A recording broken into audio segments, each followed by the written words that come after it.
ये स्किल्स का गेम है, माइंड का गेम है। डाउनलोड जंगली रमी नाउ। नमस्ते दोस्तों, आज हम फिर आपके लिए गौतम बुद्ध की सत्य घटनाओं पर आधारित कहानियां लाए हैं। तो आइए शुरू करते हैं।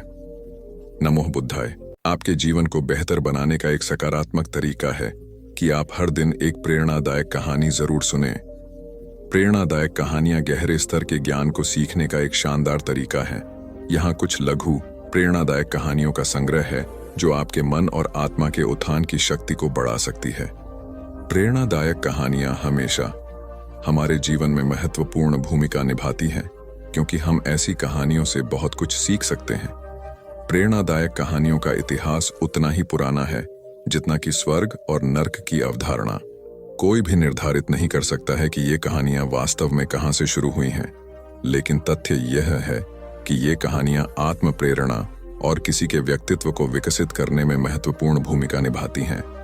ये कहानियां हमेशा दिल को छूती हैं और भावनाएं पैदा करती हैं। इसलिए जब भी हम कोई अच्छी प्रेरक कहानी सुनते हैं तो हमारी आत्मा तरोताजा हो जाती है। एक बालक अभी पूरे 2 साल का भी नहीं हुआ था कि उसके पिता की मृत्यु हो गई। ऐसी कठिन परिस्थिति में उसकी माँ उसे लेकर अपने मायके में रहने लगी। सभी उसे नन्हा कहकर पुकारते थे। छोटे से कद का बालक शारीरिक रूप से दुर्बल था, किंतु मानसिक रूप से अत्यंत मेधावी।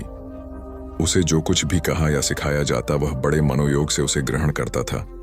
धीरे धीरे दिन बीतते गए और बालक 6 वर्ष का हो गया। एक बार वह अपने कुछ मित्रों के साथ मिलकर किसी बाग में फूल तोड़ने पहुंचा। वह बालक और उसके सभी फल तोड़ने लगे। तभी माली आ गया। उस बालक के सभी मित्र भाग गए, लेकिन वह माली की पकड़ में आ गया। माली ने उसे डंडे से पीटना शुरू किया।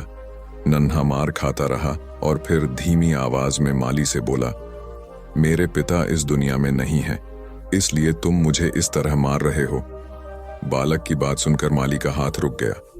माली शांत होकर बोला, बेटा, तुम्हारे पिता के न होने से तुम्हारी जिम्मेवारी और अधिक बढ़ जाती है कि तुम कोई गलत काम नहीं करो।